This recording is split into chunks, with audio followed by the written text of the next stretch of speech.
je suis Maxime, aujourd'hui je vous raconte une histoire spéciale, oui. J'ai vendu mon âme pour devenir riche, je vous raconte tout. Tout a commencé il y a quelques années, alors que je vivais dans un petit appartement sombre, incapable de payer mes factures et voyant mes rêves s'éloigner chaque jour un peu plus, je me sentais coincé dans une vie de galère sans fin et l'envie de changer radicalement mon destin devenait une obsession, jusqu'au jour où j'ai rencontré un homme étrange dans un café, vêtu d'un costume noir impeccable, avec un sourire qui inspirait à la fois confiance et frisson. Il m'a abordé et m'a dit qu'il pouvait transformer ma vie en échange d'une seule chose, mon âme, et d'abord j'ai cru à une blague, mais il m'a tendu un contrat ancien, en papier jauni et parfumé d'encens, avec des lettres gravées dans une langue que je ne comprenais pas complètement mais dont le sens était clair. Richesse, pouvoir et succès instantanés contre mon âme, et ce contrat ne laissait aucune échappatoire, pas de clause de retour, pas de chance de négociation, juste un choix à faire maintenant ou rester pauvre pour toujours. La tentation était énorme, et après des nuits blanches à réfléchir, je l'ai signé, tremblant mais incapable de résister, et dès le lendemain, ma vie a changé du tout au tout,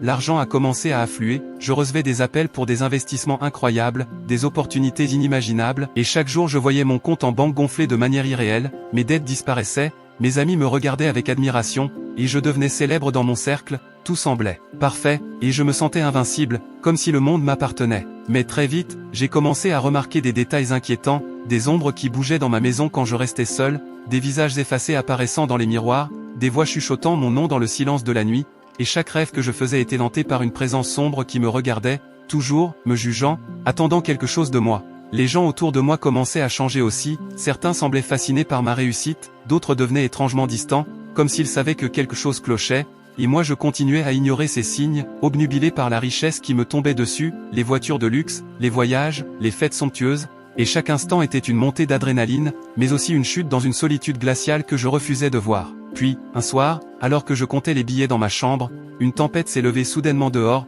le vent hurlait et les fenêtres tremblaient, et dans ce chaos, l'homme au costume noir est apparu devant moi, comme sorti de nulle part, ses yeux noirs et profonds me transperçant, et il m'a dit que le prix allait bientôt être exigé, que la dette était due, et qu'il ne me restait que quelques jours pour payer avec ce que j'avais donné, et c'est à ce moment que j'ai senti un froid glacial envahir mon corps, un frisson qui me disait que ma vie, aussi brillante qu'elle paraissait, était sur le point de basculer dans l'horreur. À partir de ce jour, tout est devenu étrange, mes amis disparaissaient mystérieusement après m'avoir approché, des papiers brûlaient seuls sur mon bureau, et chaque transaction que je faisais pour gagner encore plus d'argent me rapprochait de quelque chose que je ne pouvais comprendre mais qui me terrifiait profondément, et chaque nuit je voyais des silhouettes sombres dans les coins de ma chambre, des yeux brillants qui me fixaient, me rappelant que ma signature avait un prix réel, tangible et effrayant. Un matin, je me suis réveillé et toutes mes possessions avaient changé, les billets que je croyais posséder étaient couverts de sang noir, les meubles s'étaient transformés en formes sinistres, et j'entendais un rire rauque résonner dans l'appartement, et alors que je tentais de fuir, la porte était scellée, les murs semblaient vivants,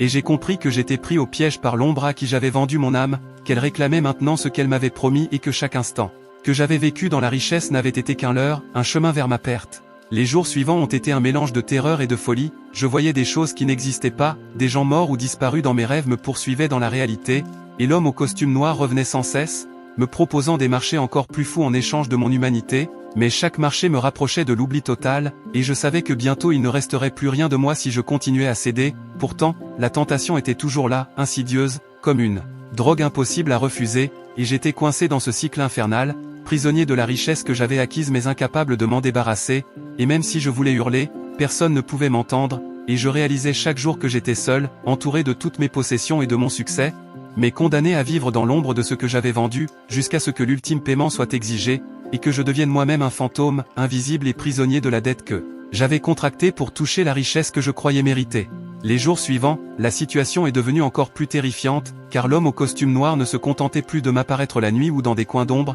il commençait à intervenir dans ma vie quotidienne, mes affaires se comportaient bizarrement, les chiffres sur mes comptes bancaires changeaient seuls, parfois augmentant de manière absurde, parfois disparaissant totalement, et à chaque fois que je tentais de comprendre ce qui se passait, des murmures sinistres résonnaient dans mes oreilles, me parlant de dettes, de promesses et de conséquences irrévocables. Je ne pouvais plus dormir, même fermer les yeux me plongeait dans un cauchemar éveillé où des silhouettes voilées m'entouraient, me fixant, chuchotant mon nom avec insistance, et je voyais des reflets de moi-même dans les miroirs, mais ce n'était pas mon visage, c'était un visage cadavérique, figé par la peur et la douleur, comme si chaque signature sur ce contrat noir avait gravé une partie de mon âme dans une dimension que je ne comprenais pas. Mes amis, que je croyais proches, se détournaient peu à peu, certains disparaissaient mystérieusement, d'autres devenaient froids et inaccessibles, et je me suis rendu compte que plus je gagnais de richesse, plus mon entourage s'éloignait, comme si l'argent n'était qu'une façade pour m'isoler, pour me préparer à ce qui allait arriver. Une nuit, je me suis retrouvé dans un manoir que je ne connaissais pas, pourtant rempli de mes possessions, où l'homme au costume noir m'attendait, immobile, me fixant avec ses yeux noirs et profonds, et il m'a tendu un miroir ancien, me montrant toutes les personnes que j'avais ignorées ou trahies par mon obsession de la richesse, et dans ce reflet, je voyais leurs visages effacés, mais je les reconnaissais, et chacun d'eux semblait souffrir à cause de mes choix. Terrifié, j'ai voulu fuir, mais le manoir se transformait, les murs bougeaient, les couloirs s'allongeaient à l'infini, et à chaque pas, j'entendais le bruit de chaînes et de murmures de plus en plus proches, comme si quelque chose ou quelqu'un me suivait et que je ne pouvais jamais échapper à la dette contractée. Puis j'ai commencé à ressentir une présence à l'intérieur de moi-même, une douleur invisible mais écrasante, comme si une partie de mon essence était aspirée, et chaque fois que je regardais autour, je voyais des fragments de moi-même suspendus dans l'air, flottants, impuissants, hurlant silencieusement, et j'ai compris que ce contrat n'était pas seulement un échange de richesses, mais un lien vivant, actif, qui me rongeait de l'intérieur. Au fil des jours, la frontière entre le réel et l'illusion a disparu, je voyais des pièces apparaître dans mon appartement que je n'avais jamais remarquées, des portes menant à des tunnels sombres, des escaliers qui n'existaient pas, et dans chacun de ces passages,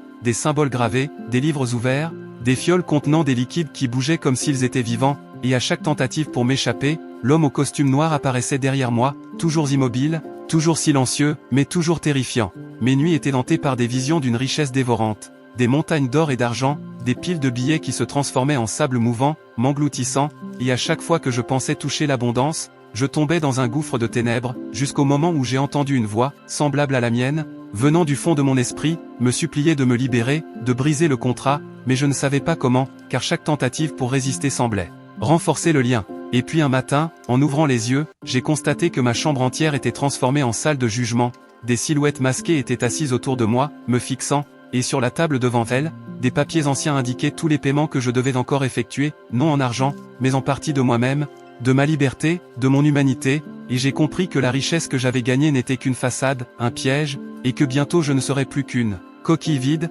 piégée pour toujours par la signature que j'avais faite, et dans ce moment de panique, l'homme au costume noir s'est approché lentement, un sourire glacé sur le visage, et il a prononcé ces mots qui résonneront toujours dans mon esprit, chaque richesse a un prix, Maxime, et le tien est maintenant exigé.